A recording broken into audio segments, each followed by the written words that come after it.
don't know if anybody is having issues Yeah, getting into this meeting. Stephanie Locke says she didn't get a personal link to this committee. Yeah, that's because I set her up as a co-host.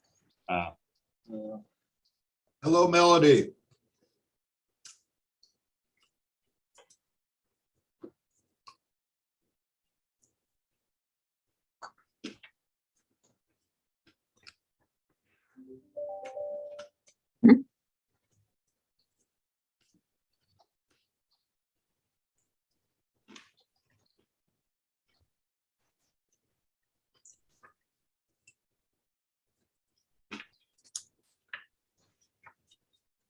And I just sent Stephanie Locke an invitation.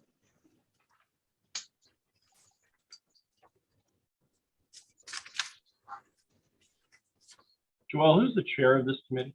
Mayor Roberson.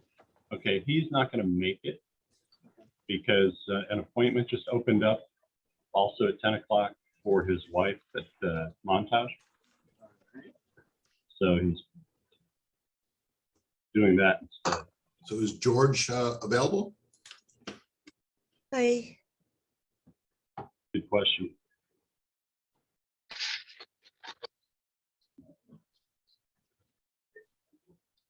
Okay, so we've got Karen and Amy. Good morning. So I guess we're waiting for Clyde. Clyde will not be making it. I just mentioned to the others that an appointment opened up over at Montage for his wife, and so he's being the carpool. Ah.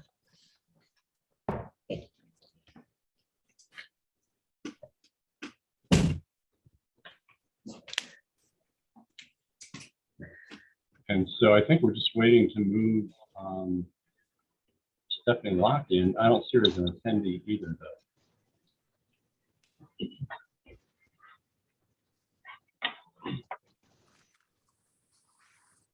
How you feeling, Dave? You know, it's a funny question because I was feeling pretty good earlier in the week, and this morning I felt a little lightheaded actually. So it's kind of, but I've got all these. It's not even funny anymore. They shaved so many parts of my body that, you know, now I have a 2-week stubble, and I itch in a variety of Itch. I'm like, well, Not funny, right? Oh, sorry. well, it is kind of funny because if that's the worst of it, you know, not so bad. We know that's temporary, at least. Well, the hangover from the narcotics that they give you to put you out, those can be disturbing. Yeah, so the surgery was 2 weeks ago yesterday, so it was on a Wednesday, and when I came out of it, the Thursday, the Friday, and the Saturday I have no memory really of it. You know, it's just kind of a fog. Probably good. Yeah, yeah, probably. All right, so where is Stephanie? This is her committee.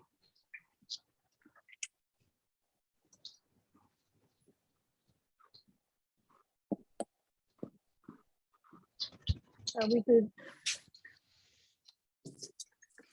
Well, we can also get started. Yeah. Good start with the minutes. Yeah, minutes and meeting schedule, and then the chomp business is my issue, so we can go ahead and get started with all of those. Who would like to chair the meeting, given that the mayor is not available? Oh, that's right. I was thinking it was Amy, but it's not. It's Clyde. Would you like to, Amy? Would you prefer that I do it? Happy to do it. Thank you. You were chairing this committee last year, weren't you? Yes, I did. That's true. But now I just have to dig through. Let's see. Happy to do. Okay, so we're starting. And this is the meeting of the Water Demand Committee. It is Thursday, May 5th, and it's 10 a.m. Chair Mayor Roberson is not available. So right now it's Karen, Paul, and I.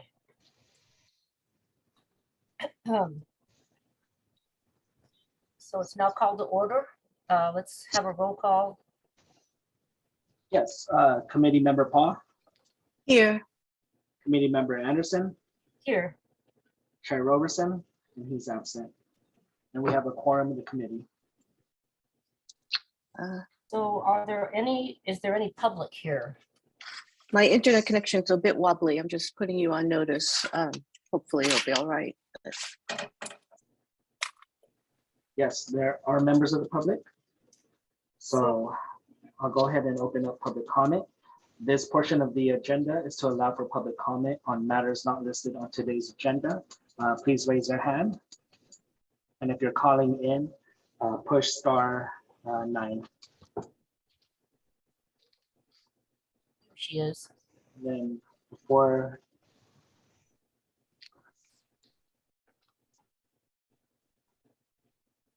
And committee members, are you able to see my screen share here? Yes, The number ending in 754. When you're ready, please present your comment and you may identify yourself for the clerk's record. And you'll need to push *6 to unmute yourself. it looks like it might be our very own Mayor Roberson. I think he's trying to join us. That is me because I didn't have a link to get in. Oh, Oh, that's you? Yeah. Okay.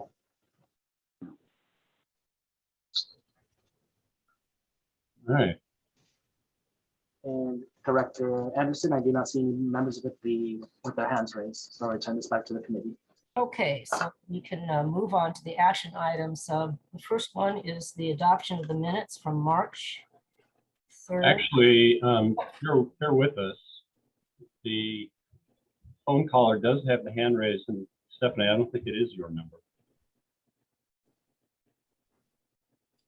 Oh, I didn't see the hand. Oh, there's, The number ending in 754 just dropped off. So I'll go ahead and attempt to promote Stephanie Locke as a panelist. I'm not on. Yeah, I don't know. Clyde Roberson. yeah, No, I'm on Clyde's link because I don't have a link on the email Okay. that went out this morning. oh, I see. Okay. Okay.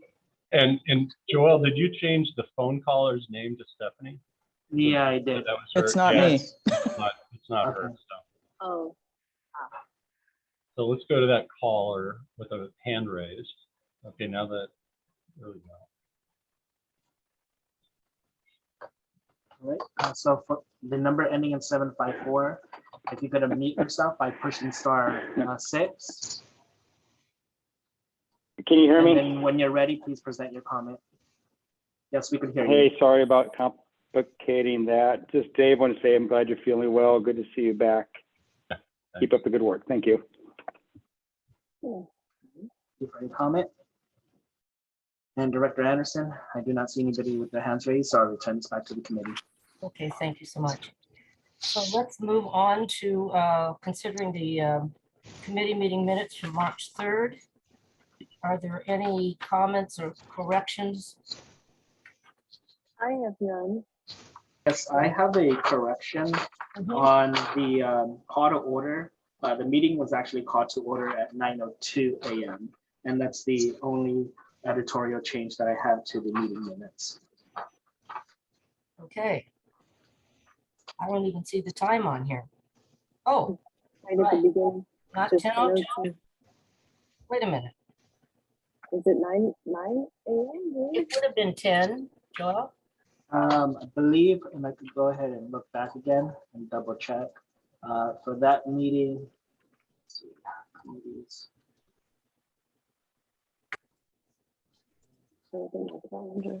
And then this one was from March 3rd. And then the agenda that was published, it does say 9 a.m. So the meeting was actually called to order at 9:02. And then if you look at the adjournment, the adjourned time is 9:46 a.m. However, I never have a 9 o'clock meeting because I can't function at 9. So This was, I yeah. know it's not 9. No, I think we changed the time at that meeting for future meetings.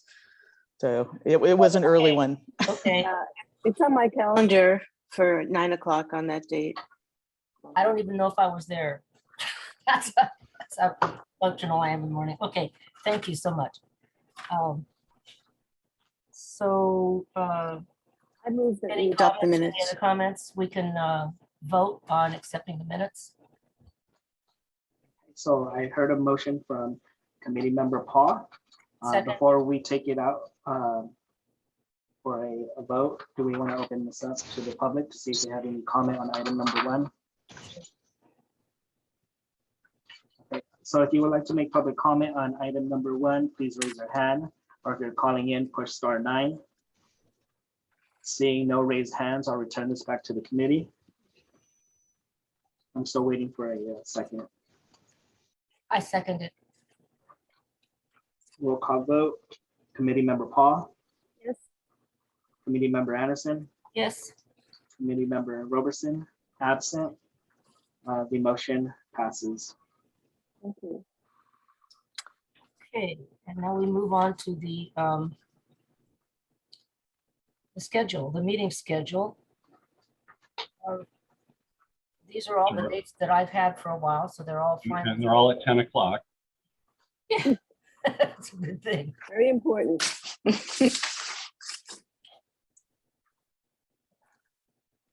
So, well, I move to adopt the schedule or approve it if, Second, And roll call vote.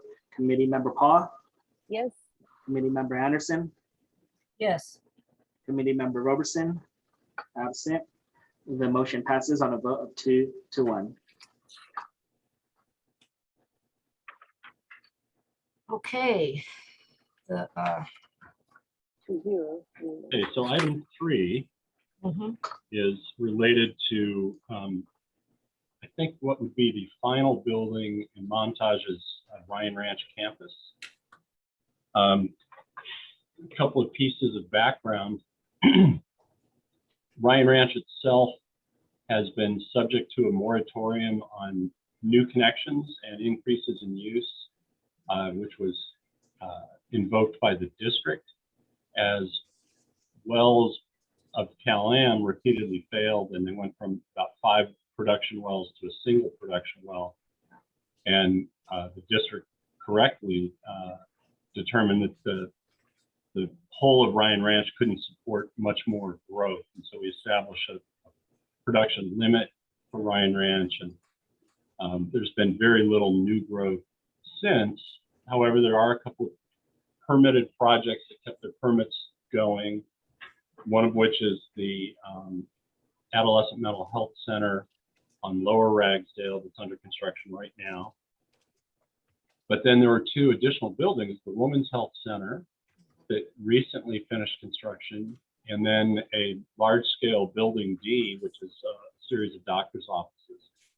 And the way those 2 buildings got done was Montage went to Seaside Groundwater Basin rights holders and purchased basically entitlement water from them. So one of the purchases was from Cypress Investors LLC, which had purchased the Calabrese property, which is right down on Highway 1. On one side, it used to be statuary that was for sale, and on the other side is kind of a construction site that Monterey Peninsula Engineering utilizes. That entire parcel was an original alternative producer in the Seaside Basin. They took a portion of their water, became a standard producer in the Seaside Basin, and then sold that water to Montage. And so through a series of legal agreements, that water would be pushed through the intertie from the Cal-Am main system to the Ryan Ranch system.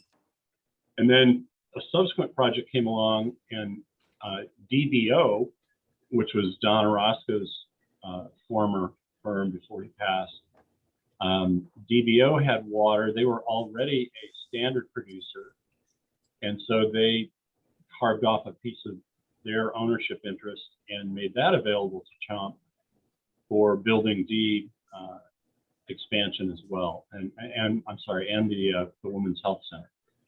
So that has been the model for Montage. And so they began once again to look around for additional water that they could purchase in order to do this new proposed 60,000 square foot building. However, since that time, the Ryan Ranch system is no longer an isolated system. There is a permanent connection to the Cal-Am main system, and it's serviced by water originating in the Seaside Basin, not the Carmel River. But nevertheless, it's interconnected with the larger Cal-Am system, which got us to thinking that the allocation that was created in 1997 for CHOMP, which has never been fully utilized, might in fact be the cheapest or lowest cost source of water available to the to Montage for this building. And so that was a special, what we call a community reserve allocation that was specifically allocated to CHOMP. And our understanding is it has not been fully utilized. It was 18.28 acre feet.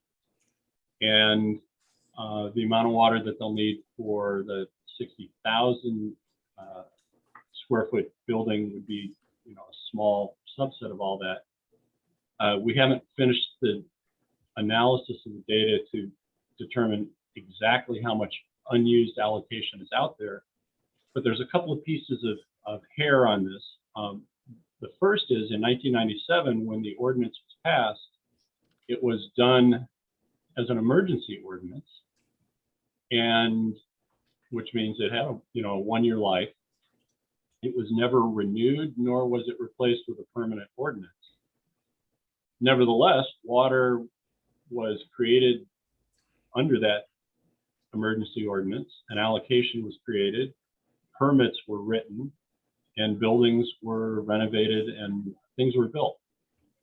So the starting point, obviously, with the district's council will be, does that allocation still in fact exist?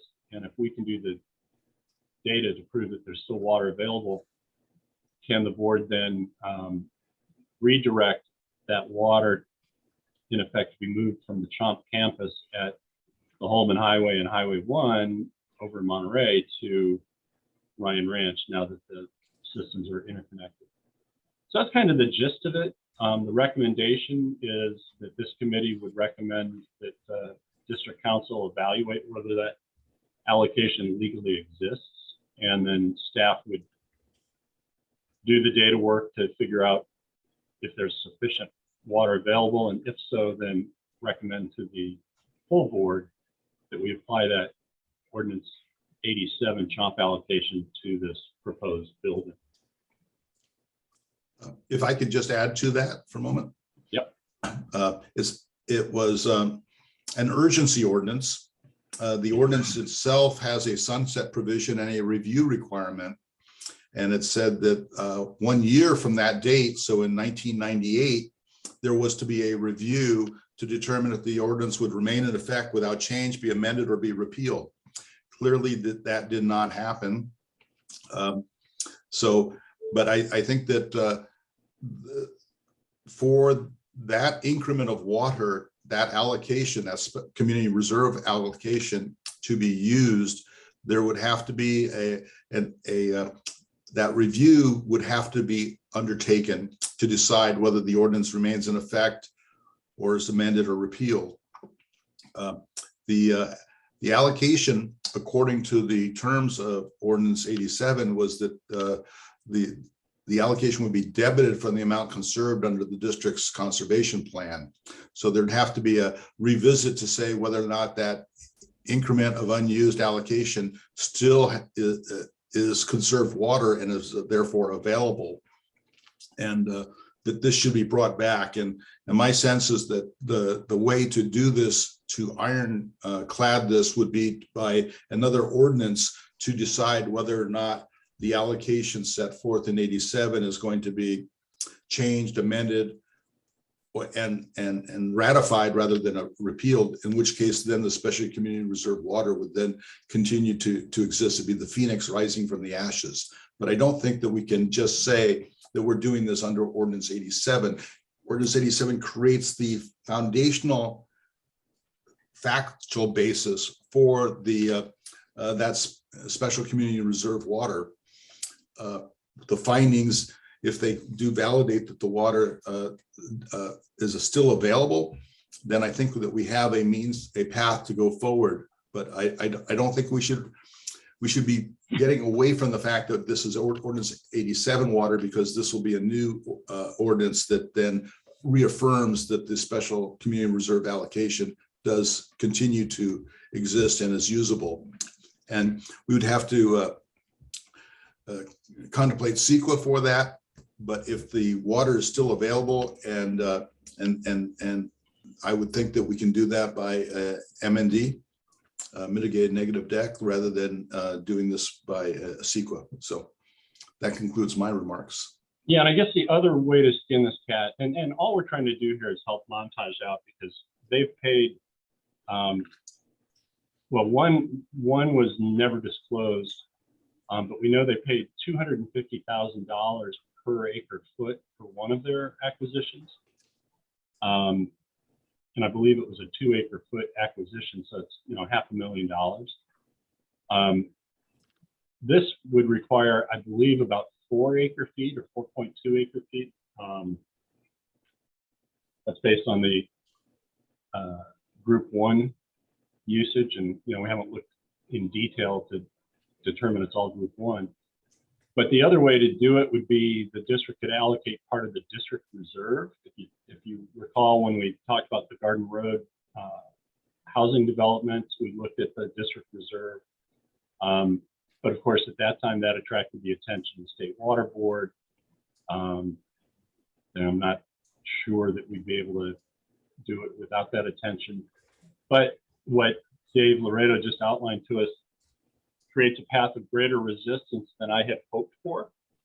I had hoped we would just say that, yeah, the allocation was created and still on the books, and we wouldn't have to go through all of the hoops he just suggested. So anyway, that's what's out there. We're just simply trying to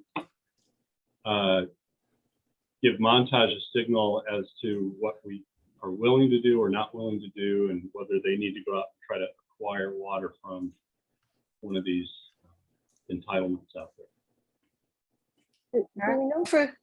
Do we know for a fact that there is water left in the unused water left in the allocation? So as I said, we haven't completely done that, but the mythology is, oh yeah, they never used 18 acre feet in all their projects. But we'd have to go back to the identify the parcels and then go pull all the permits that were issued since 1997. We're in the process of doing that, Dave. And that is a simple arithmetical calculation. 18.28 was the amount of the community reserve. How much was debited from that for permits? Yeah.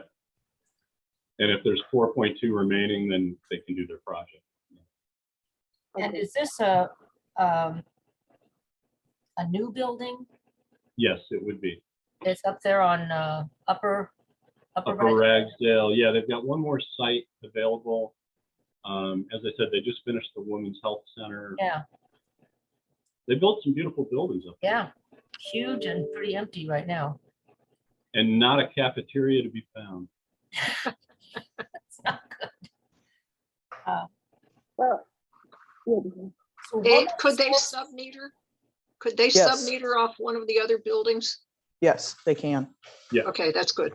Yeah, we did require building D, the big one, the one they did before the Women's Health Center, to have its own meter, because for that one, there was a front loading agreement, and I believe they had access to 2 acre feet. It might be something bigger, but we wanted to make sure that the records for that specific building did not exceed the entitlement that they purchased. So we we like that ability to count what the building uses. Can you remind me what's the source of this water? Yeah, so that's where it gets interesting. So the Ordinance 87, 1997, was manufactured from thin air by Not making quite. by making a district determination that the success of all the conservation programs have been so great that there was easily 18.28 acre feet of identifiable due to the conservation activities. Which there clearly was.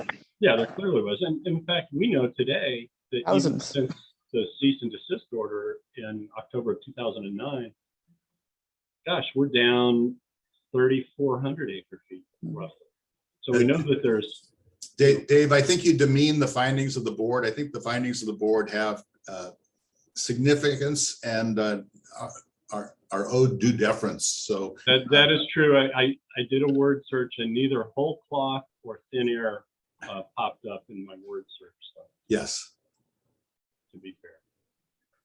And then the district reserve that we currently have available to us was created by the Pacific Grove local water project.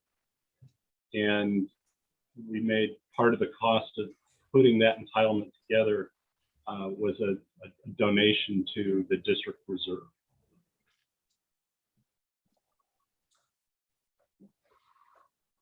Okay.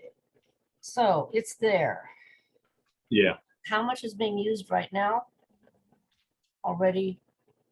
Well, that's what we need to find out. We're going back through the records to determine how much water was permitted after that ordinance was adopted. Yeah, in other words, we didn't want to move much deeper into it without thinking the board might be amenable to this. Otherwise, we had to tell Chomp or Montage to turn around and go find a willing seller and, spend this would be probably more than $2 million. And Stephanie, I do commend you to take a close read of finding number 20, because that is the underpinning for CEQA for the. I'm aware of the CEQA, yes. Yeah, okay. Thank you. Thank you. Karen? Yes, thank you. It seems like, let's get that information. It seems like it, to be efficient with everyone's time, that maybe we get that information about of what water is really potentially unused and available. And then we can, if it's there, then we can move forward with the best approach to making it available. Yeah, and I think that's basically what the recommendation for this committee was, that if we determine it is there, then you would be directing staff to then bring it back to the board for discussion and action. And I think what we would do at that time is offer you two different options, but at this point, we just wanted to see if you had an appetite to kind of look at this so that we can do that work and bring it back. For me personally, it's fine to look at it, but I don't want. I just want to be efficient with everyone's time. It doesn't make sense to me to sort of have our legal people spending time on the best approach from a legal standpoint if the water's not there.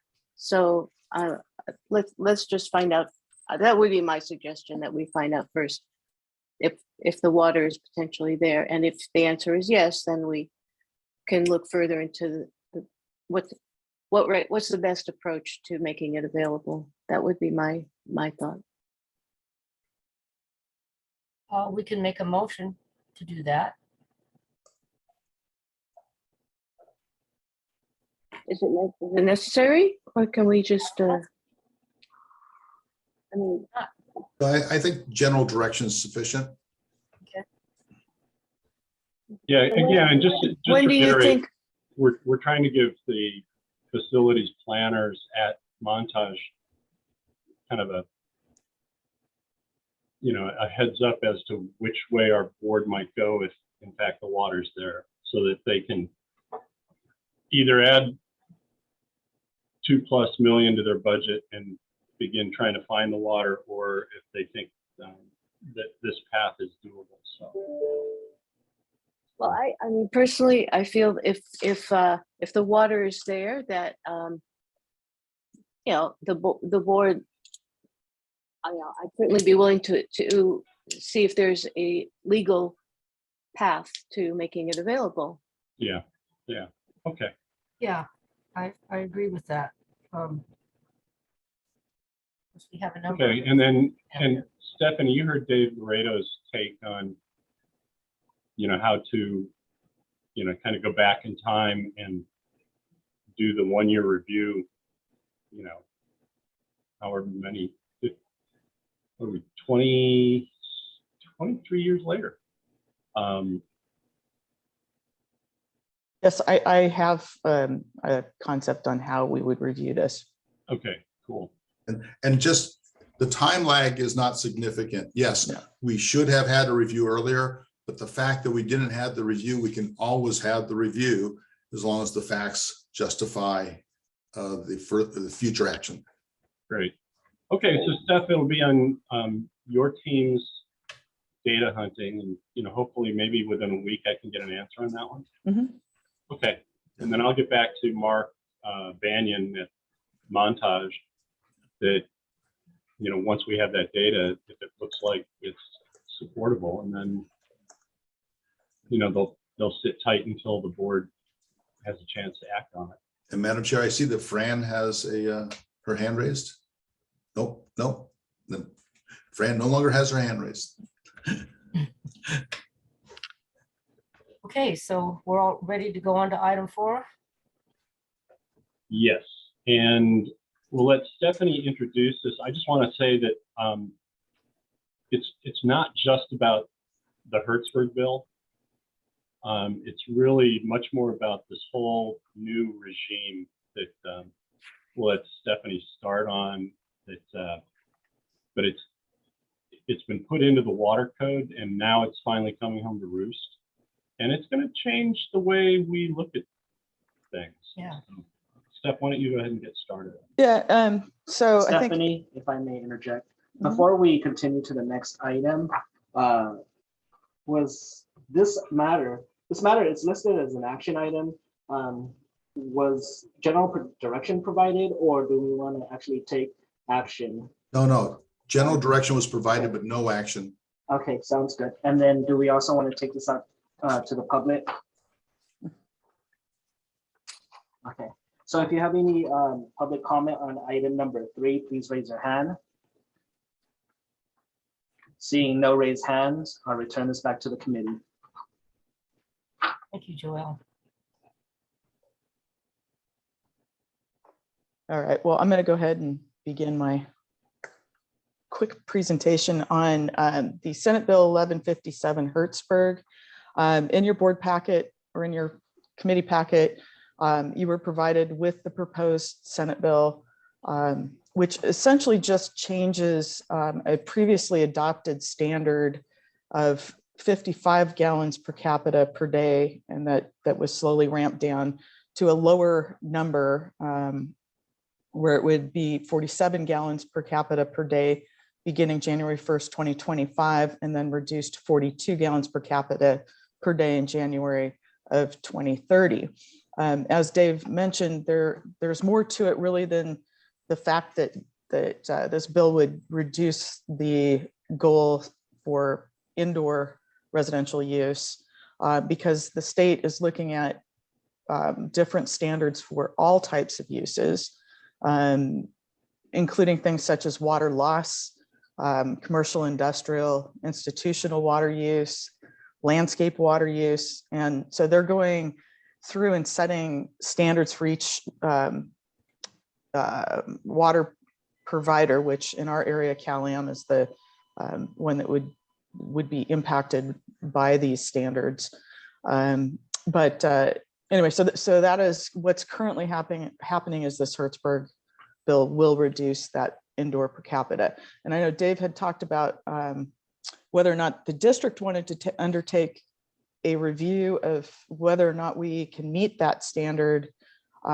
However, I think in response to the bill, we may not have time to do it because it's moving through the process right now. It was approved by the Senate a week ago or 2 weeks ago. So anyway, Dave, you want to add to that? Yeah, and in fact, when we agendized this, we talked about whether we, through our legislative committee, take a position to oppose or support. And what you'll notice in Stephanie's staff note, the original Assembly bill and Senate bills from 2018 had a long list of folks who opposed it, and a shorter list of folks who supported it. But as she did more of her research and also looking at what the Pacific Institute's contribution was to this whole effort, it is really apparent to us now that some form of this is going to be law. And beginning, it's supposed to be June of this year, so a month and a half from now, there's supposed to be long-term standards for efficient use of water being adopted. What I think we as the district need to do is get a little deeper into the data.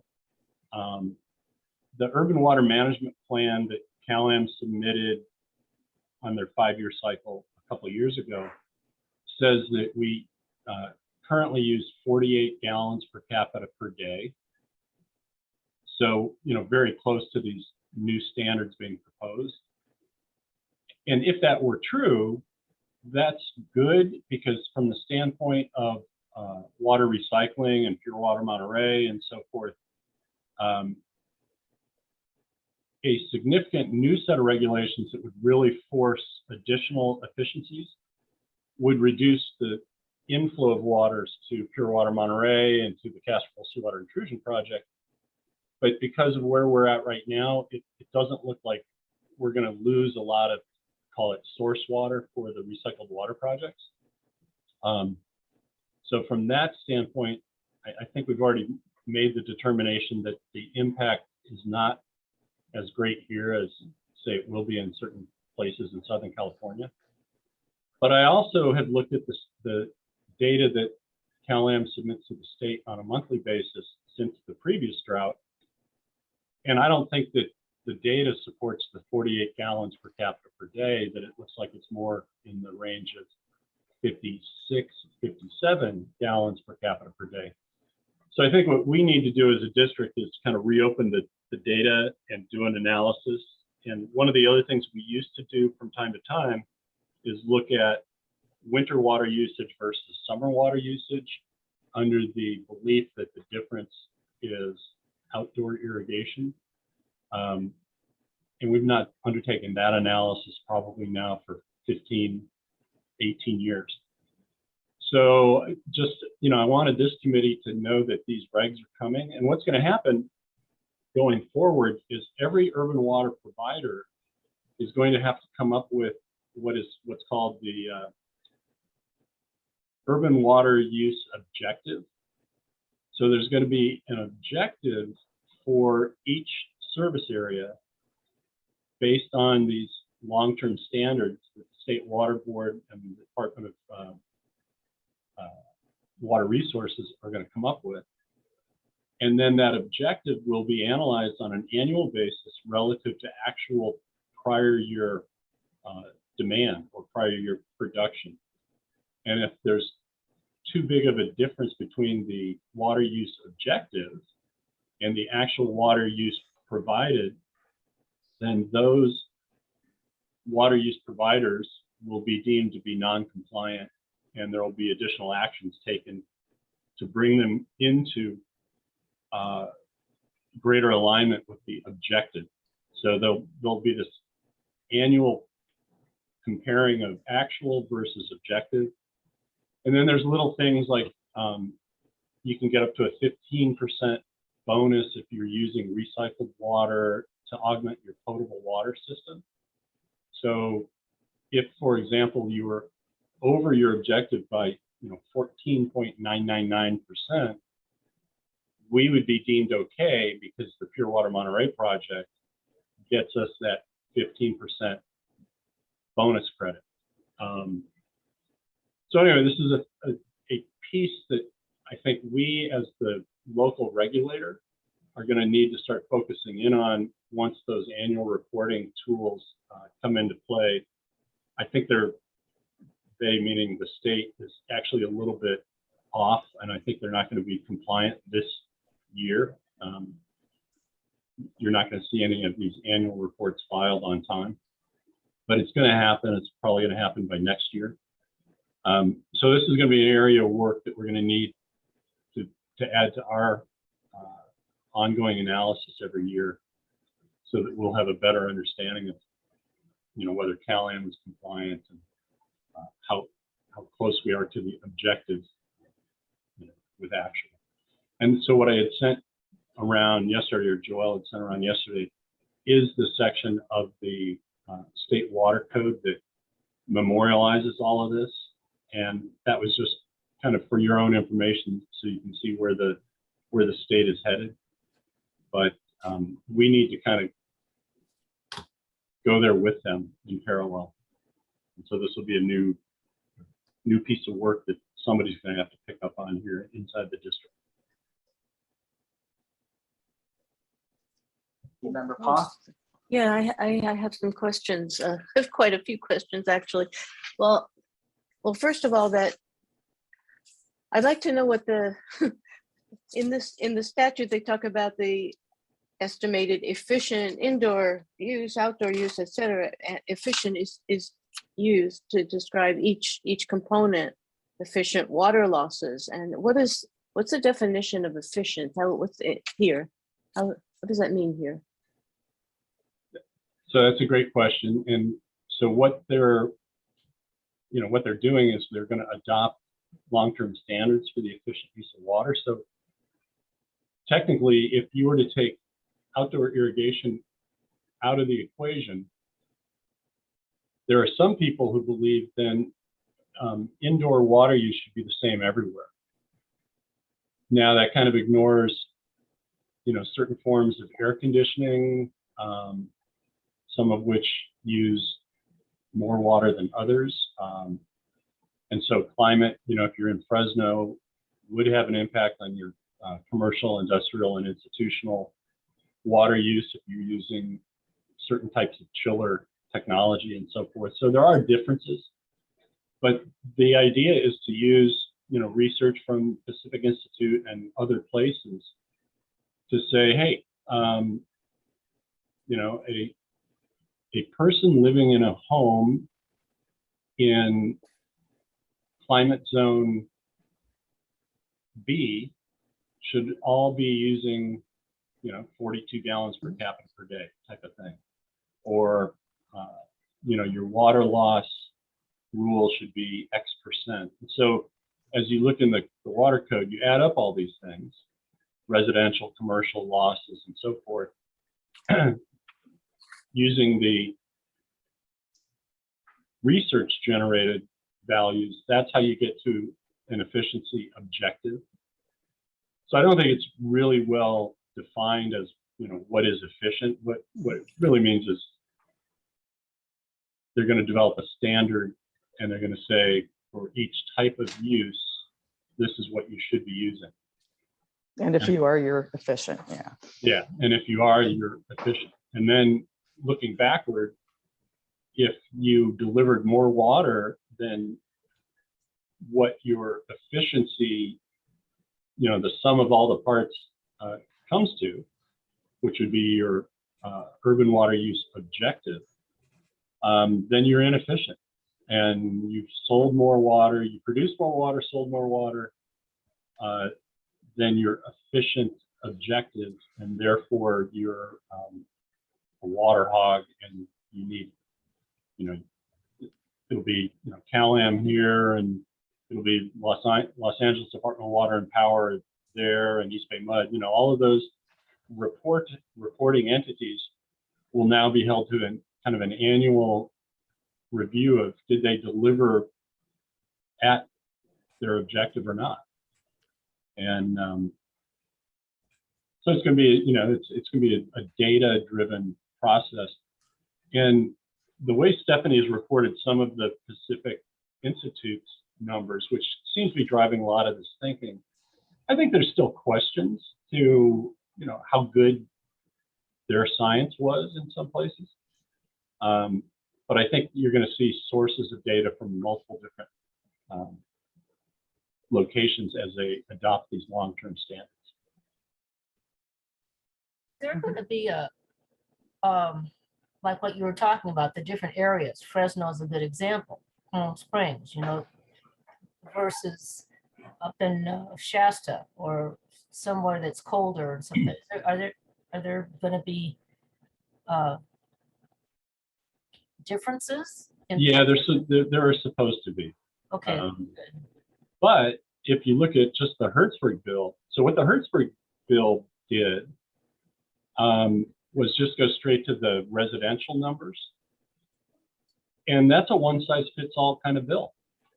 And it says you're going to get to 42 gallons per capita per day of indoor use, no matter where you live. Mm-hmm. And so as you look at, one of the declarations in the bigger document that was distributed yesterday, the legislature finds and declares all of the following. And, this chapter establishes standards and practices for the following uses: indoor residential use, outdoor residential use, CII water use, water losses, and then the last one is other unique local uses and situations that can have a material effect on an urban water supplier's total water use. So a lot will go into that category E when, Rancho Santa Fe near San Diego, who's notorious for using 4 times per person per day than what we use here, they're going to pile a lot of unique local uses and situations into their calculations. And who's going to review that? State Water Board and DWR. Yeah. Several more questions, if I may. Yeah. So CalAm is a provider subject to these requirements that'll probably be passed in some form. Is there any possibility that the district is also a provider? No. No, Yeah, okay. that's a great question, because we're often asked if we have to produce an urban water management plan every 5 years, and we don't. And so there is a new term of art called urban retail water supplier, or URWS, and we are not one of those. CalAm is, Marina Coast Water District is, over in Salinas, Cal Water Service is. The large water suppliers. Yeah. So even though the Pure Water Monterey is now producing 3,500 acre feet per year, roughly, that does not make the district That's correct. And so even though we sell that water, we're just a wholesale water provider in that case. okay. So another question is so CalAm has to analyze this information as well. So to what extent can we rely on CalAm studies? To what extent do they make those available to everyone, to the district, to the CPUC, to the State Water Board, and so on? And to what extent do we need to do our own independent analysis? And to do that, what data do we need from CalAm, and can we get it? And that's exactly the right question to ask. And the answer is going to be that they'll have an annual filing requirement, which we will review. Chances are we'll have a lot of the same data, but we typically review their urban water management plan, and a lot of times we roll our eyes at some of the assumptions. There's been more than one occasion where they've had a compliance filing, like under the CDO, there used to be a requirement with an annual table produced at the end of every water year. And I'll tell you, we found errors in it 3 separate times, 3 separate occasions. But, our point was to work with CalAm and with the State Water Board to make sure they were corrected, because typically they'd be in the community's favor when corrected. But yeah, they had, you know, miscalculated how to account for Pebble Beach water entitlements, or they had miscalculated something else. So we tend to want to look over their shoulder on these kinds of things. And then if there's something that looks wrong, then we speak up. So we're going to have to dedicate some resources to this because it hasn't happened yet. I'm not sure we really know how much. You know, we do look at annual data on consumption, and we look at monthly data on production, and we kind of track to see if, I mean, even Ian Crooks and I have had a conversation about demand numbers, because their source is a slightly different source than our source, but they start at the same place, and they start with CalAm data. So the answer, Karen, is we don't know what it's going to really require, but yes, we should be in a position to either analyze CalAm's data or get our hands on the raw data and kind of duplicate the calculation to make sure that we're in agreement. The recycled water aspect of this, all the communities that have recycled water are going to be, I mean, if they're held to the same use, trying to think that they're more efficient. If they were all exactly 42 gallons or whatever, then it's actually less new water. That's right. Yeah. And that's why one of our initial inquiries was, is this going to impact both the Casserole Seawater Intrusion Project and Pure Water Monterey? And I can tell you right now, there, you know, if we got everybody to 42, yeah, there's some impact. If we're currently at 48 gallons per capita per day, which the Urban Water Management Plan says, then going to 42 several years out in the future won't have that big of an impact. If we're actually more close to 57 gallons per capita per day, and you go to 42, well, you know, the residential customer is 66% of all CalAm water use, and, you know, 15 to 20% drop in residential usage would have an impact. Mm-hmm. You know, luckily for Pure Water Monterey, we've got the first right of refusal on all the source waters, so it wouldn't undermine the project. But yeah, you would want to know that. And if you know, like Soquel Creek is building a water recycling facility right now, you'd want to know if you're going to take a 20% hit to your inflows. And this doesn't, how do they separate out the irrigation water from residents? Yeah. So that's a great question as well. Kind of, and Stephanie, I know you've read this a little bit more than I have, but it looked like agricultural use was exempt. But then if you are using recycled water for irrigation with a separate irrigation meter, then you can get some credit back for that. So it'll be system to system dependent. Interesting. It's Wow. very complex, I can tell you that. Yeah. So, No, if it's system by system. Yeah. And what's really interesting is this credit for recycled water use. It's almost like they set it up that if you had already made the investment in recycled water before this bill became law, then you get a bigger credit than if you got into the recycling of water because of this bill. And so if you were already serving recycled water into the potable system January 1 of 2022, you get a 15% bonus credit. But if it's after January 1st, 2022, then you only get 10%. So it's almost as if they're rewarding folks like us who, you know, got into, and they also call out microfiltration and reverse osmosis. So they even tell you what type of recycling you need to do to get a credit. So anyway, the good news for us is, we were already delivering water. I think we would argue that all of it goes to the residential customers, so therefore we'll get a full 15% credit here. But you can also get credit if it's going, purple pipe system for separately metered irrigation.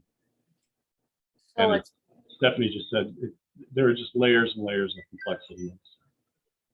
What about the people who are getting their water from wells? Do we have a way to get reliable data on that usage? Steph, do you want to take that one, or? Well, first of all, they're not subject to these bills. So yeah, this is just the CalAm system, just the urban water retail water suppliers.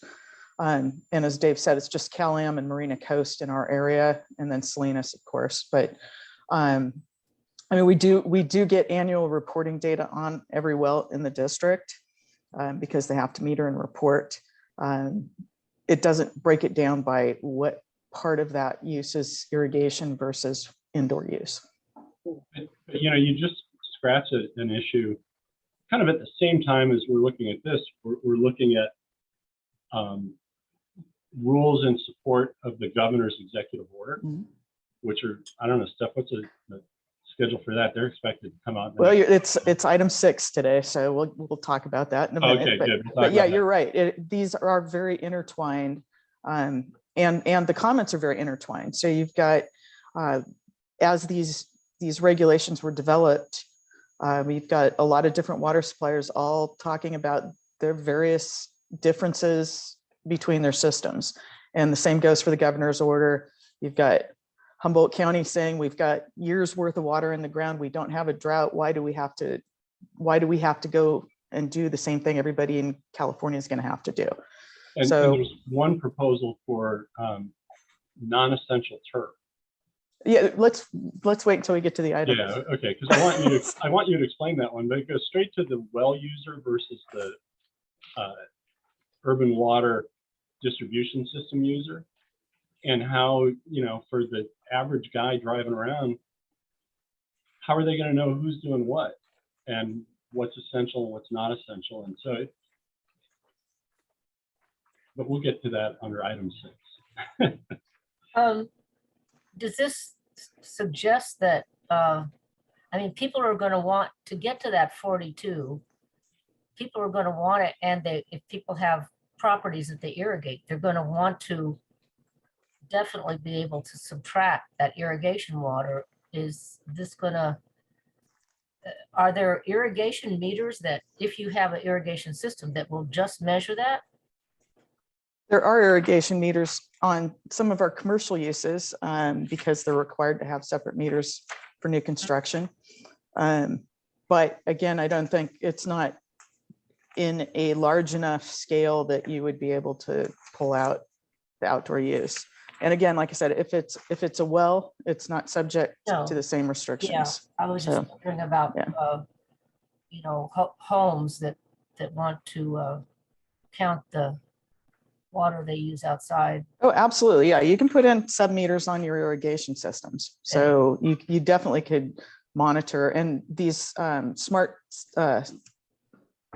flow meters that we recently added to our rebate program, those also track water use. So you'd be able to see what your indoor use is and what your outdoor use is. The other thing that I read, I guess maybe that's coming up, I don't know, is that it's an overall goal. It's not individual houses, individual homes. It's an overall goal for the district that's distributing it. So there's going to be a lot of flux home to home. Yeah, and there's also what the economists call the free rider. There will be folks who are using 35 gallons per capita in their own home, and that'll enable some scofflaw over elsewhere to use 55. Yeah. Okay. I'd just like to, well, first of all, thank you for the memo. It's very clear. There's a lot of, thank you for the information, including providing the arguments in support and arguments opposed and the list of who's in support and who's opposed, and which is, I'm very curious to know more about, but I don't think we need to have that discussion for purposes of, you know, the decision we need to make right now, but maybe another time, because I noticed there's a very, in the, you know, really long list of agencies opposed, but it doesn't include some of the large, very large public water districts like East Bay Mud and San Francisco PUC and Contra Costa and so on. So I'm kind of curious about the reasons. It may have to do with the, you know, perceived ability to make the necessary changes and investments, the resources. I don't know, but it's interesting. But I appreciate the information that was provided here. So I just want to thank you for that. Yeah, and again, we're just bringing this to, because it's this committee's purview, but it's also, you know, it's a sea change in the way the state is looking at this stuff, and it's just important to get it out there just so people know what's going on. Absolutely, and one really important part of it that is good news is the emphasis on efficiency as generally the most cost-effective way to manage our water supply. You know, that it's generally much less expensive than building new infrastructure. Yeah. So, you know, it's good that policy is basically underlying this bill. That part of it is good news, I think. So I take it, Dave, that you feel that the best way to get the district the resources it needs to do this kind of analysis is to get a consultant on a project basis rather than have that work done by staff. You know, this falls into the same category as a lot of our regular data needs. I mean, annually we get consumption data that we can analyze by political jurisdiction and by type of use. And I think it'll be somebody's job internally to just add this to the mix.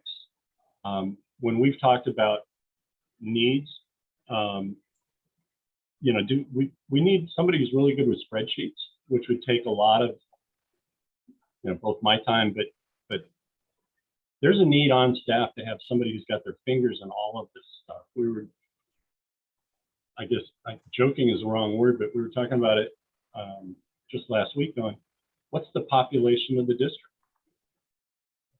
Who's got that number? Well, we know several different places, but there are just certain little data points that we as the district should have in our, you know, accessible. And this is going to become one of them. So I think it'll be an internal person who's going to have to just add this to their, you know, annually go look at the reports filed with the state, confirm them, report back whether our water provider, CalAm, is meeting or exceeding the objectives. And if not, you know, do we need to jointly invoke greater efficiency or conservation measures? But it's going to fall to somebody on staff to regularly look at this and then interpret what it means to us from a regulator standpoint.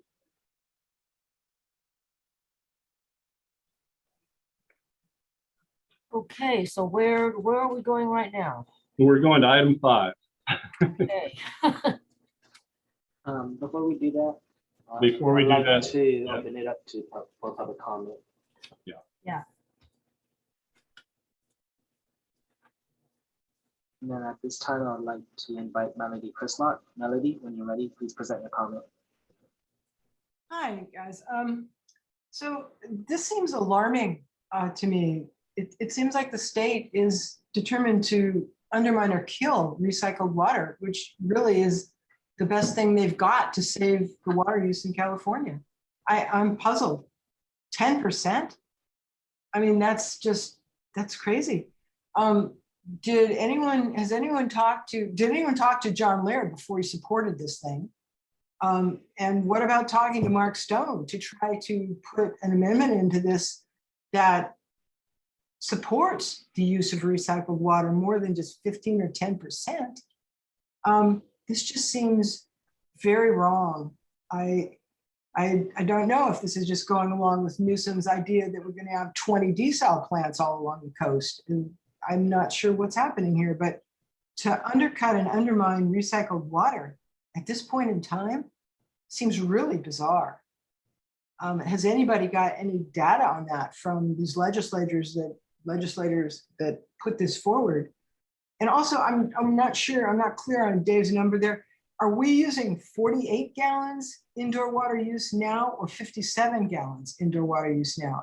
I've always heard the 57 gallon number, and so now I'm confused. Yeah, no, on that topic, the other broader things you raised, people have looked at it, and you can see the opposed included Aqua, our Association of California Water Agencies, included the California Association of Sanitation Agencies. I think there was a lot of concern about what the incentives were and specifically about recycled water. But back on the per capita usage, the 48 is what the urban water management plan says. I guess I'm just saying I don't believe it because I've taken 2 years worth of data that's reported on a monthly basis and divided by the number of people that data is supposed to represent. And it doesn't come out to the same number. And So they're saying it's 48. They're saying that we're using 48 gallons per person indoor. Yep. And I think it's higher, but that's just another one of those things where we had a little financial numbers geek on staff. We'd say, hey, go run these numbers and let's get the final answer. We'll get to it at some point. We'll run it again. But and that's where my point earlier, if we truly are at 48 and we're going to 42 by 2030, that's better for us as a community than if we're really at 57 and we're going to 42 by 2030, because that's a bigger jump. So on the one hand, I'm hoping it's closer to 48, but the last time we did these numbers, which has been a year, probably 16 months now, the data didn't say that. The data said 57. And that was for indoor, not total per person. Yeah, it was residential use. Yeah, I think that was total use. Total residential. Yeah. Mhm. So that's different than indoor. It is. Yeah.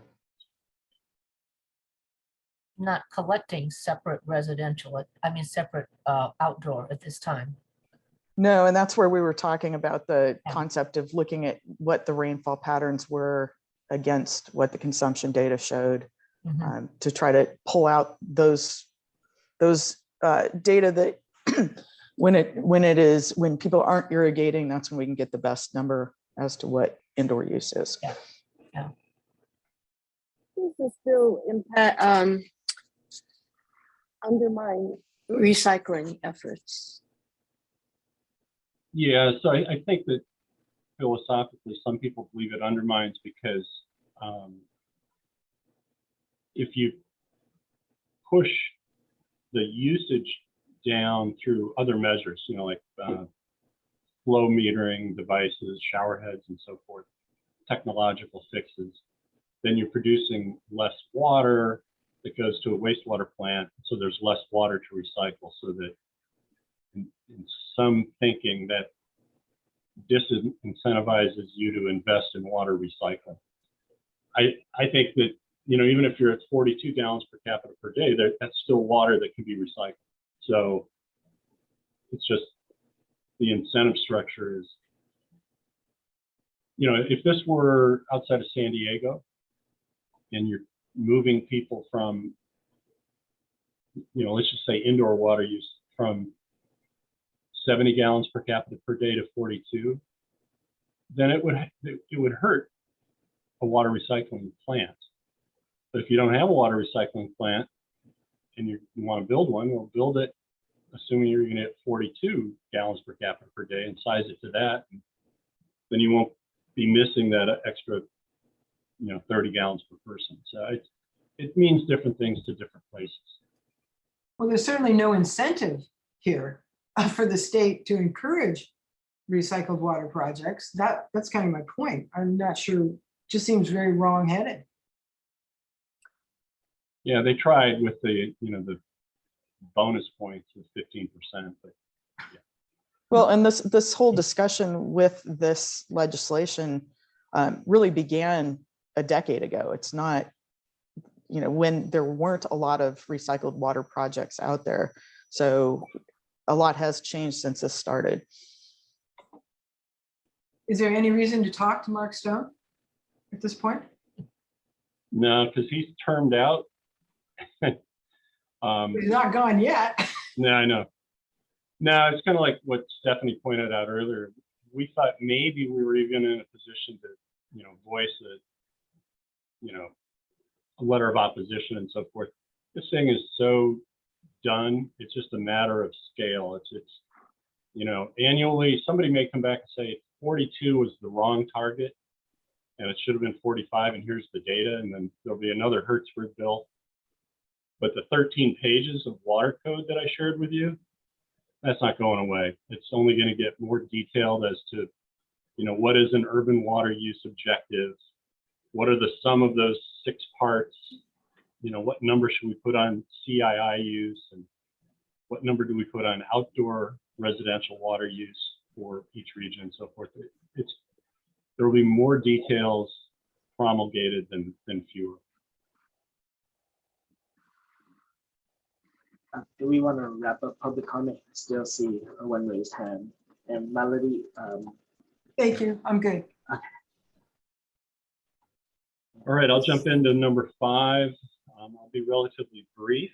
Dave, we still have one raised hand. Oh, we do have another raise. Yes. Sorry about that. And Susan, when you're ready, please present your comment. Thanks. This sounds kind of punitive for urban users. And I'm wondering, what if there's no compliance? I mean, they had talked about getting down to 55 gallons and people were not complying at this point.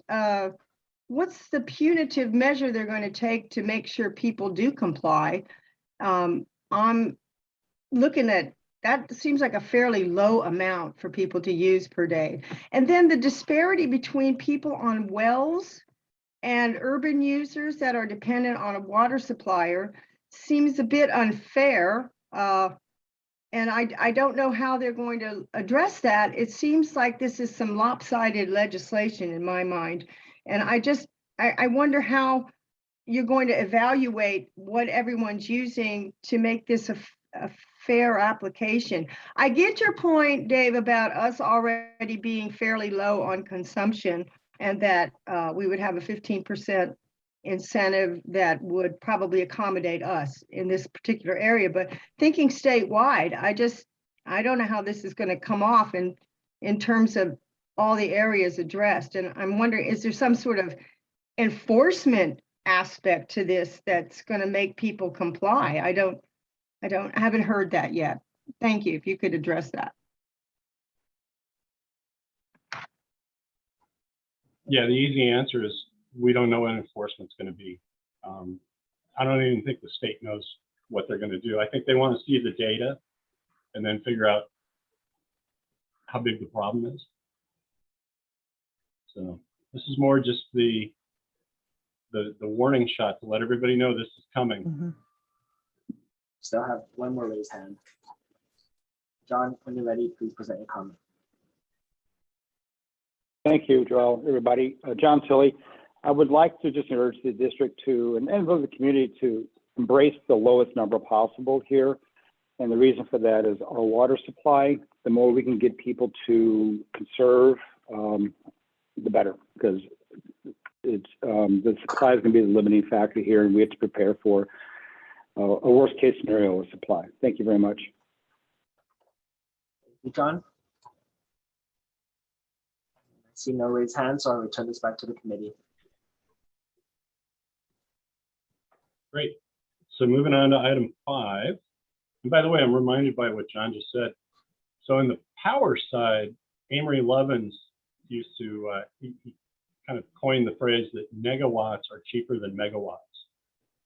And it is always cheaper to conserve than it is to build new supply. So that's an important point. So item 5, I'm going to screen share briefly, you saw from the staff note, we had an inquiry from the City of Monterey about their water use for housing in general. And then the new RENA numbers, they're not final yet, but everyone's treating them like they're final. And I can tell you, this is the 6th cycle. And for here locally, the housing requirements, and it's what a jurisdiction is supposed to plan for in an 8-year cycle. And these numbers are pretty much 5 and 6 times higher than the numbers that were provided to the jurisdictions in the last cycle. So it is it's an enormous shift. But its impact on water is not what you think it might be. So I'm going to hit screen share here in just a second. There.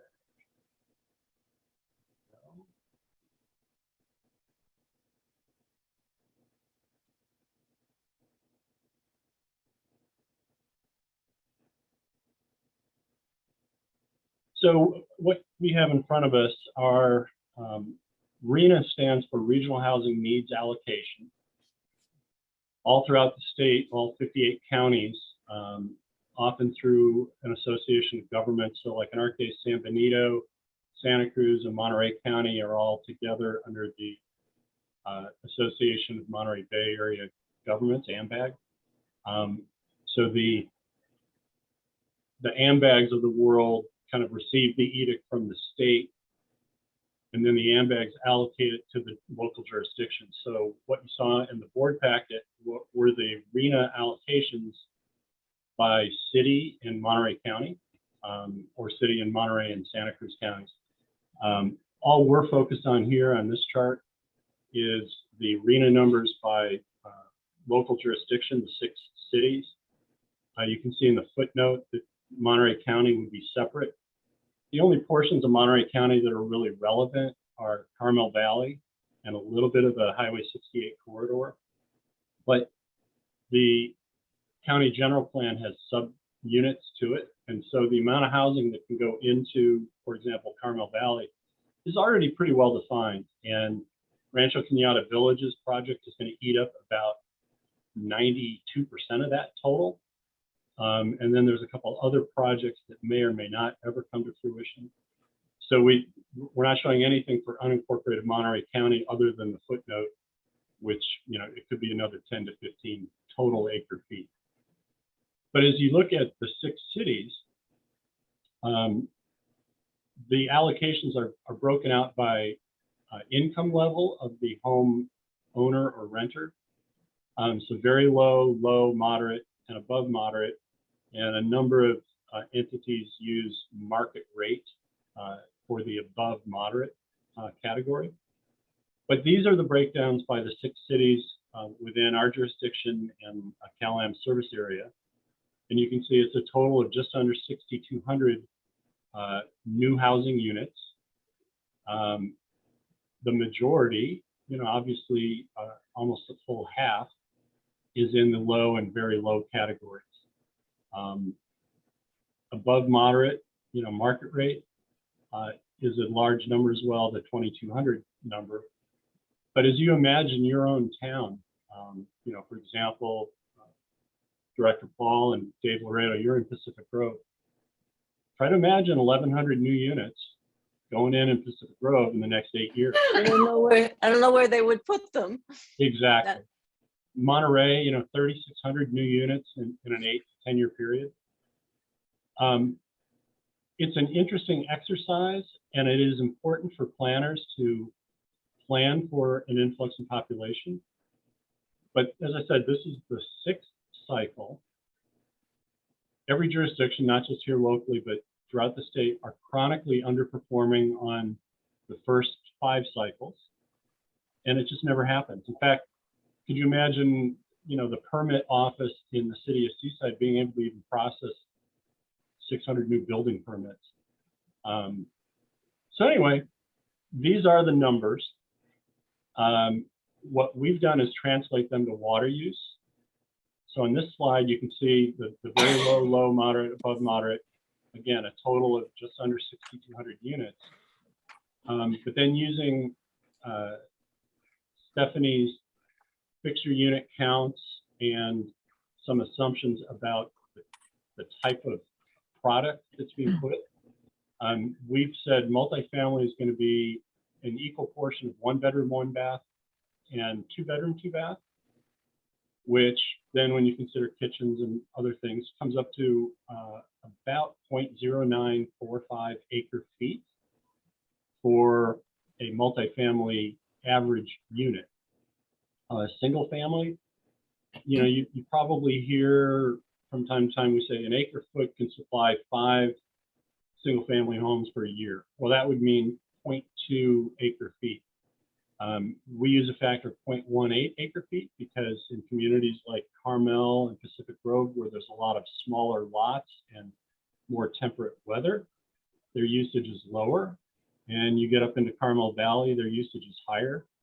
But we're comfortable with a 0.18 acre feet per single family home. So then you get back into these categories. Well, for very low income, we assume it's 100% multifamily. For low income, we also assume it's 100% multifamily. For moderate, we assume it's half single family, half multifamily. And then above moderate or market rate, we assume it's 2/3 single family and 1/3 multifamily.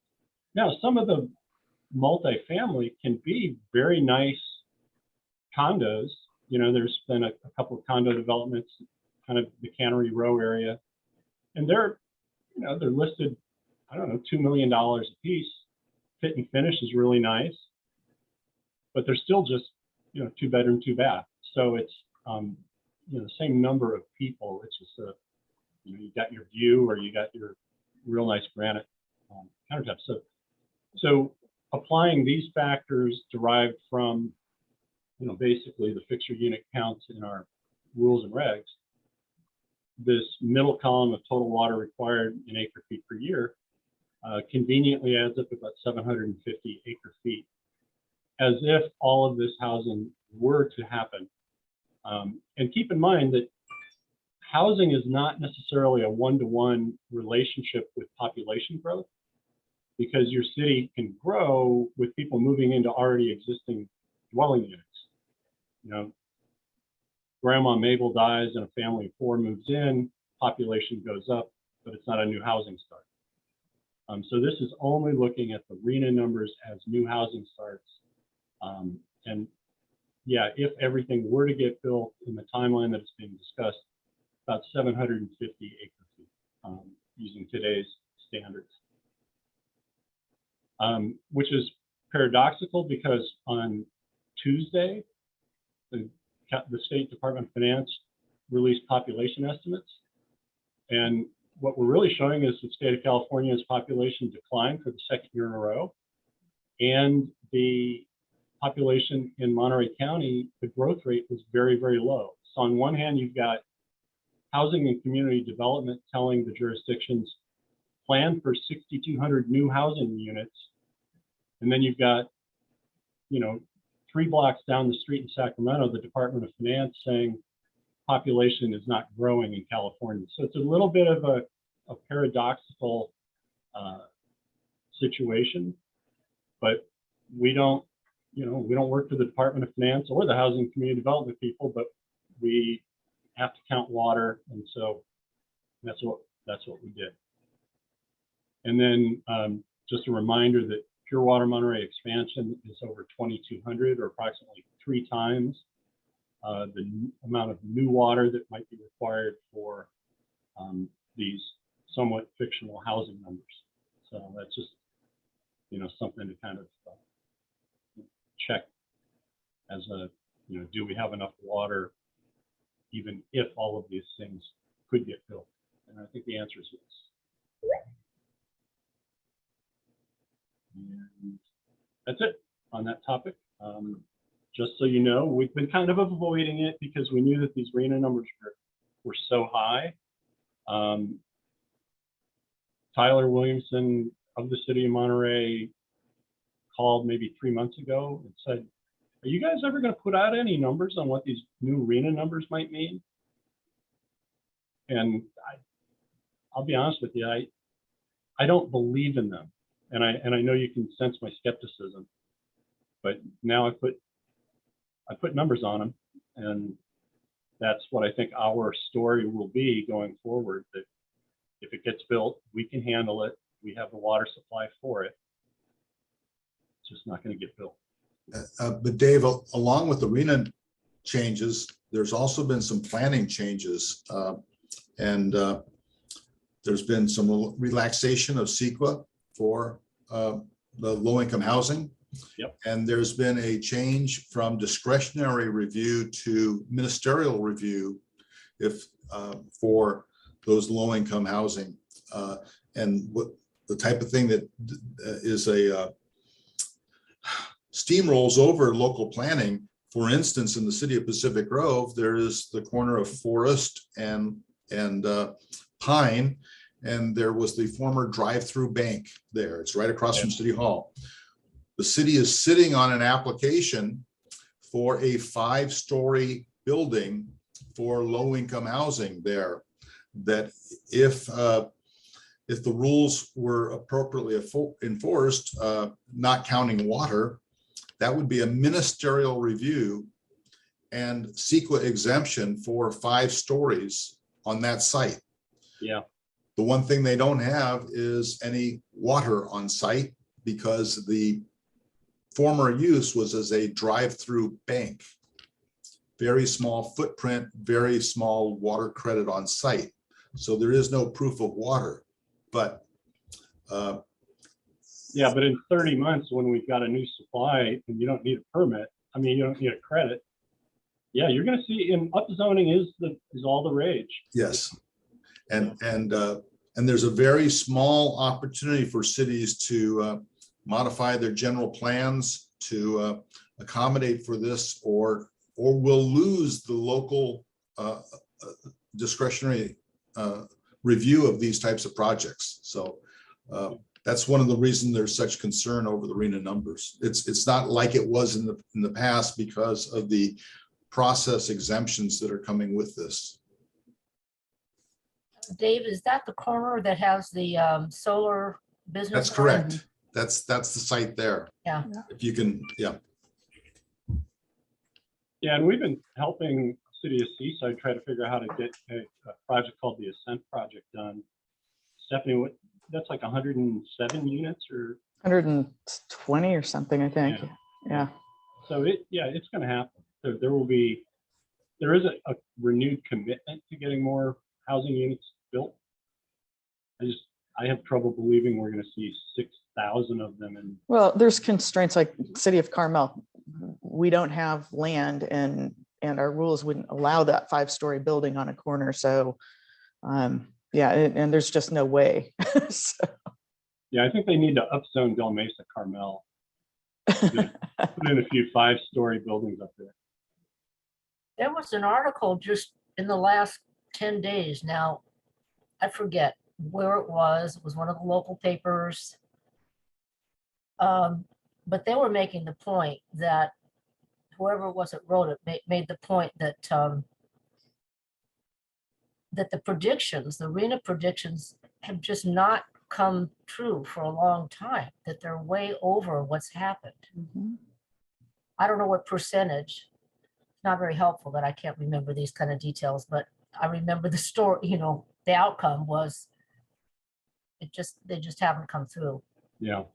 And I don't know if that's because people don't come here because of the price of living or other reasons, or just the population growth hasn't been that big. Well, there's also political will.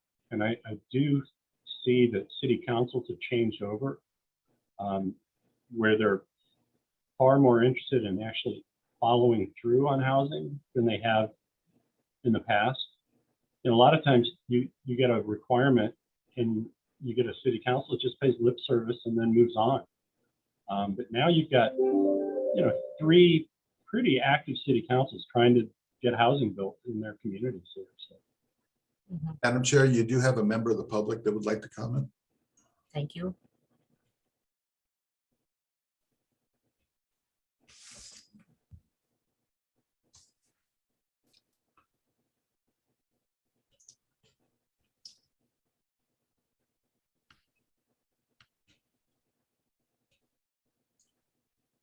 Joel, you're on mute. John, when you're ready, please present your comment.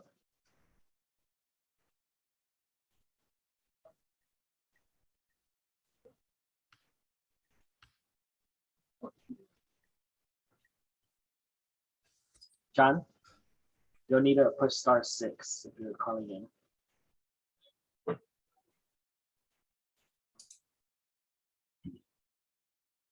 Thank you, Joel. Actually, it was my phone that was muted. I believe in the RENA numbers because people want to live here. We have artificial limitations in place that prevent housing from going up. And it's witnessed by the number of people that drive every day from outlying areas. I think the rest of Monterey County is kind of put off by the Peninsula Act as if there's not a demand for housing here and that the homes should be built elsewhere. But my comment really is more toward the supply side again. I'm completely focused on the supply side, and I believe that trying to use Pure Water Monterey, both 3,500, but in particular the expansion as placeholder numbers is not the way we should be going.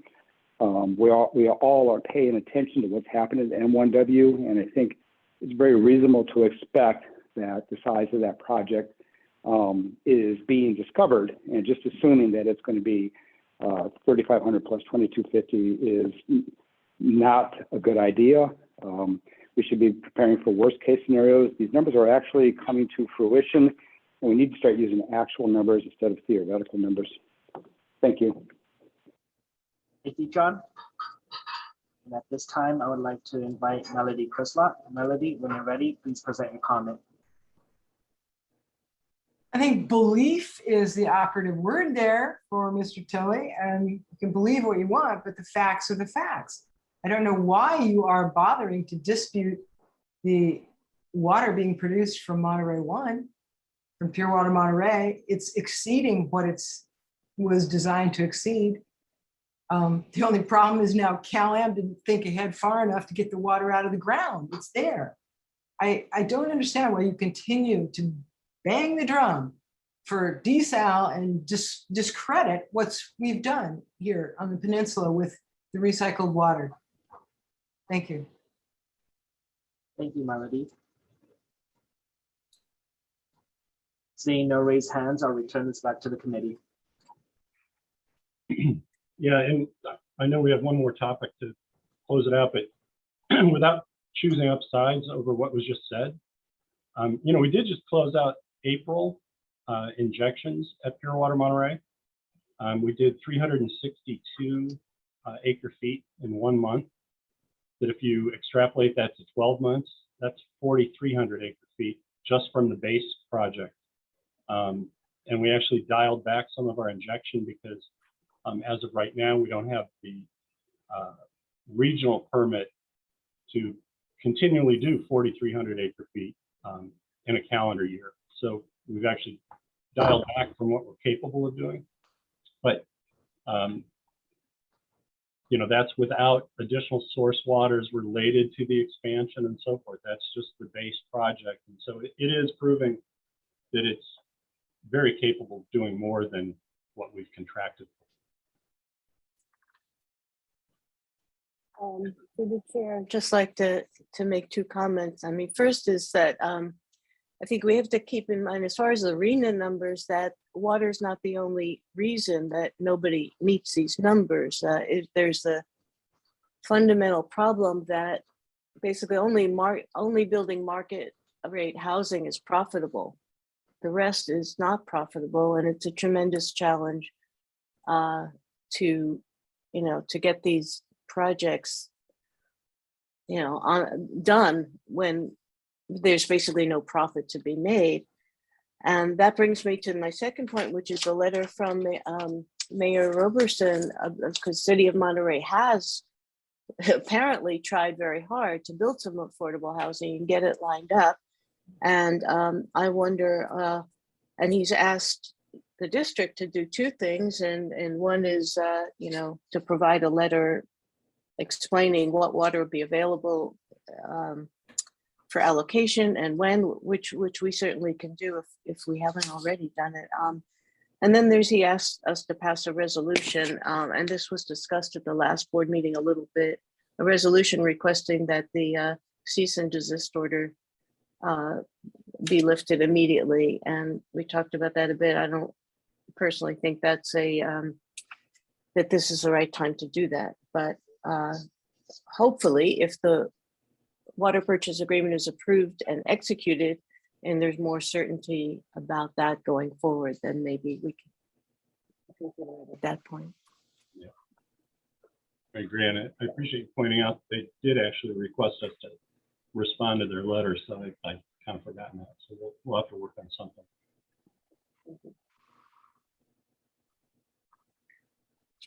All right, item 6.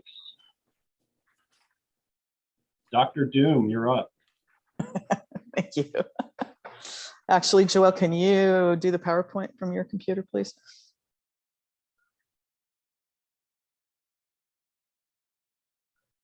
All right, so the title on this is maybe a little off, but discuss timing on drought outreach is the title. But more specifically, I want to talk a little bit about the emergency drought regulation that is coming from an order by our governor. And go ahead and go to the next slide, please.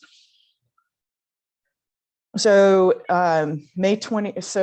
Executive Order N722, Governor Newsom put out this order at the end of March, directing the State Water Board to take action considering emergency regulations that would include that all urban water suppliers move to stage 2 of their conservation rationing plans in June. And the State Water Board right now will probably be considering some regulation May 24th at their meeting to adopt this requirement. And then the effective date would be June 10th. So I'm bringing this to you now just to bring it to your attention, and we will probably have this item on our board agenda as well. Again, this is regulation that would apply only to these urban water suppliers, which CalAm is the urban water supplier that meets that definition in the district. So it would not apply to, say, Kenyatta Woods, Monterey area. It would not apply to private wells. It would not apply to other small systems. And essentially what the requirement is would be to move to stage 2, and go ahead and go to the next slide at this point. Our regulations and CalAm's regulations are identical. We're always in stage 1, which is basically water waste restrictions are in place and enforcement is in place on those water waste requirements. But we have also a 4-stage plan in response to drought or emergencies, or in this case, where drought emergencies, and then in the case of what we're looking at now, governmental or regulatory directives. And so this directive would move us to stage 2. And stage 2 in our plan is essentially a call to action by the community. So it's not rationing, it is a call to action for increased conservation and efficiency, primarily through increased outreach, and then also through increased water waste enforcement. Prior to moving to stage 2, officially moving to stage 2 or 3 or 4, CalAm is supposed to notify their customers in writing before they move to a higher stage. So we've already reached out to CalAm. I have contacts with them that will be setting up a meeting so we can coordinate the response and determine what our plan will be moving forward. Next.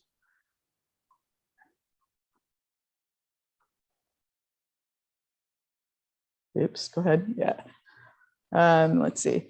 So stage 3, if it could be implemented if stage 2 is not working. Now, in this case, because it is a response to the statewide drought, and again, this goes back to the item a couple items ago, where this does affect all water districts within all large water suppliers within the state of California, including those of us who are coastal, have our own water supplies and don't necessarily have a water supply issue. So it's, I think it was mentioned something that the equity of this type of a plan that, it doesn't apply to wells or small systems. It would apply to just to every single water purveyor in the state. So if we were to have to move to stage 3, and I'm just giving you the background on what our stages are at this point, but if stage 3 would be, if it doesn't work in stage 2, stage 3 are conservation rates, where we increase rates twice. So the first level 1 is a 25% increase in the rates. Residential tier 1 users would be exempt from that increase. And then if we had to go to level 2 of stage 3, there would be a 40% increase in the rates. So significant rate increase that, the plan would be, it would drive down consumption to maintain a level that we would need to reach. And next.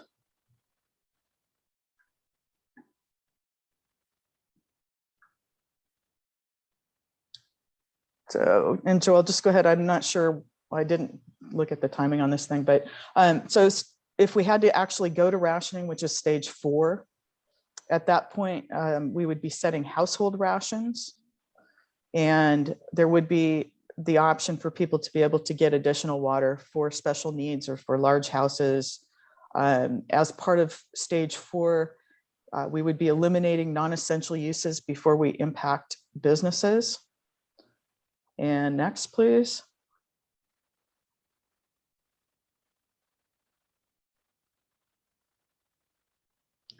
Best management practice compliant commercial uses would be able to request a variance from the rationing plan in stage 4, which means they've done everything they possibly can do to be efficient water users, and they would be able to request a variance on that one. There would be variances for hardship situations, but there would not be variances for things like the short-term residential housing, guests and visitors, irrigation, and filling fountains and ponds and whatnot, and then leaks that aren't repaired promptly.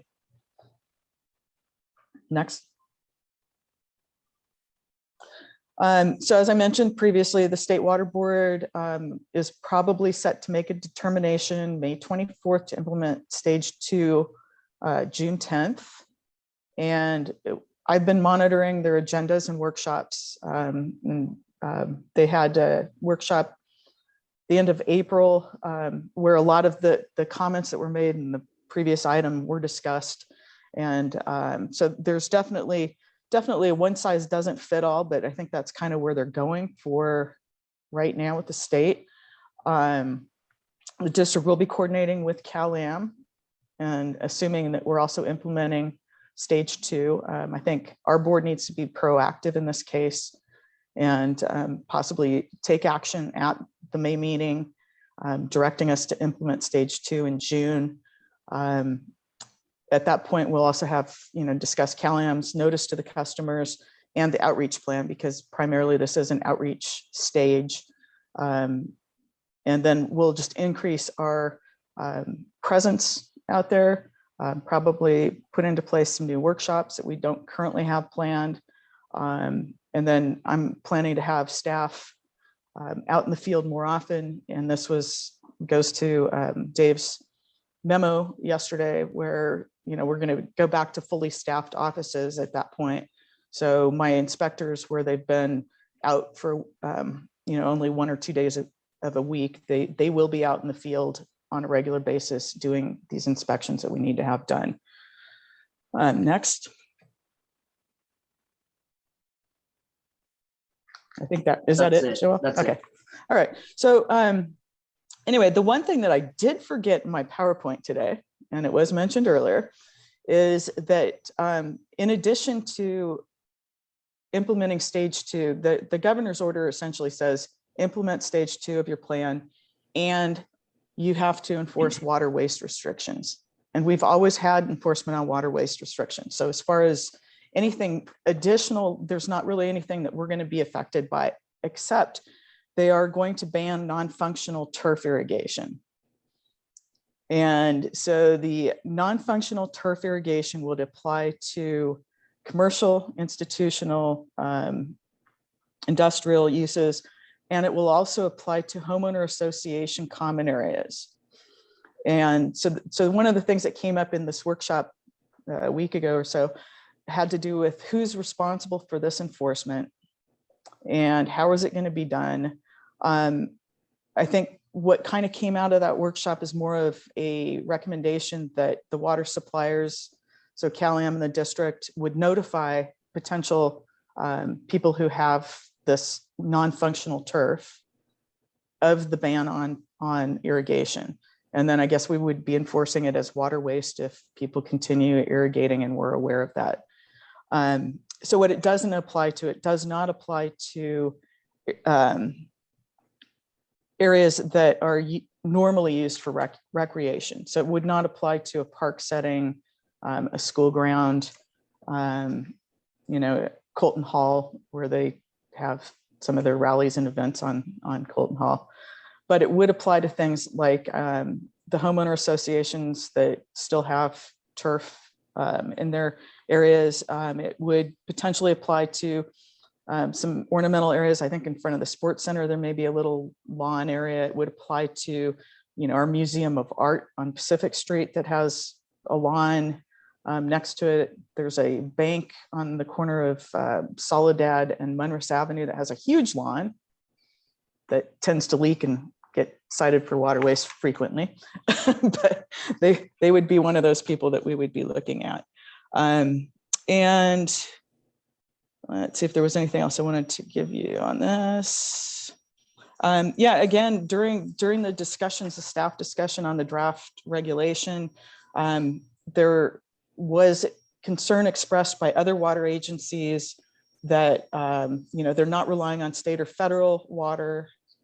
They're at full capacity and they don't support, you know, they're really not supporting the state situation.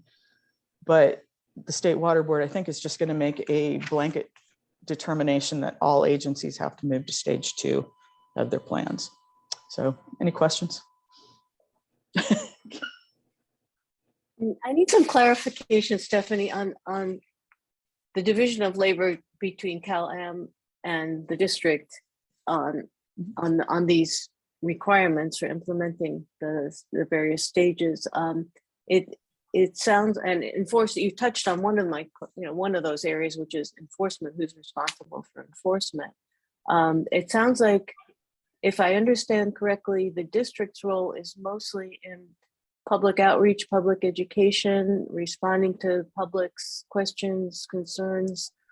But the rate, the part about rates, raising rates as we go through the different tiers, that's Cal-Am does that, right? Mm-hmm. Yeah, and I think the message that I think I would like to get out there is that right now, this is a response not to our current water supply situation. This is a response to the state's requirement for everybody to jump in with both feet. I don't anticipate that we would be moving to stage 3 at any point. And obviously when you move to stage 3, it's extremely punitive as far as the cost of water. So I think we would do everything we can do unless the state mandated that you move to stage 3, which I just think that the whole concept is the same as it was back in 2014-15, where the statewide messaging goes out, everybody gets the same message, and and it reduces water use in our area and every other area. But even though we don't necessarily have a need to continue to reduce our use at this point. And so what we do is we coordinate with Cal-Am. We do have the enforcement power. And so that's something that Cal-Am does not have. Yeah, and I was just going to touch on that because the question was about division of labor. Typically, an emailed or telephone call on reporting of water waste, we end up getting first, and then we end up calling Cal-Am and saying, hey, you've got a pronounced leak at this location. The waterinfo.com and some of the points of contact actually come into our office here locally rather than Cal-Am locally. And then when it comes to enforcement, you know, it was funny during the last drought, but Paul Miller of the Pinecone, you know, wrote that district personnel were impersonating diners to play gotcha on water service at restaurants and so forth. And as my credit card can attest, it was not an impersonation. We were actual diners. But we did a bunch of warning letters, and we did several follow-up $50 fines. We did fining on leaks that weren't fixed within 72 hours. So that is something that we tend to do, not Cal-Am. And we've got that authority, and we've got it in our list of fees. It's there for, you know, first violation, second violation, and so forth. Well, and then we also have, requirements that all non-residential users in the district must have water efficient plumbing fixtures. And then Cal-Am ties into that, where the district will do the inspections indoors for the commercial users to see that they're compliant with our rules. And then if they have landscaping, we turn it over to Cal-Am, and Cal-Am does the inspection on their outdoors to make sure that they're in the correct rate category. So we coordinate on that.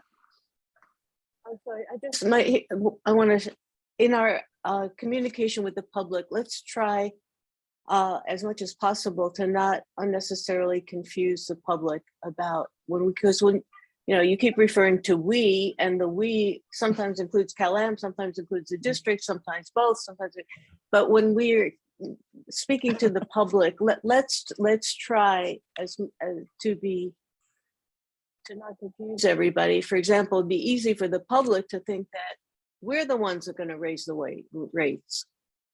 And, you know, that's just an example of trying to be clear about what we do, what Cal-Am does, you know, who the public should contact about various things. Agreed.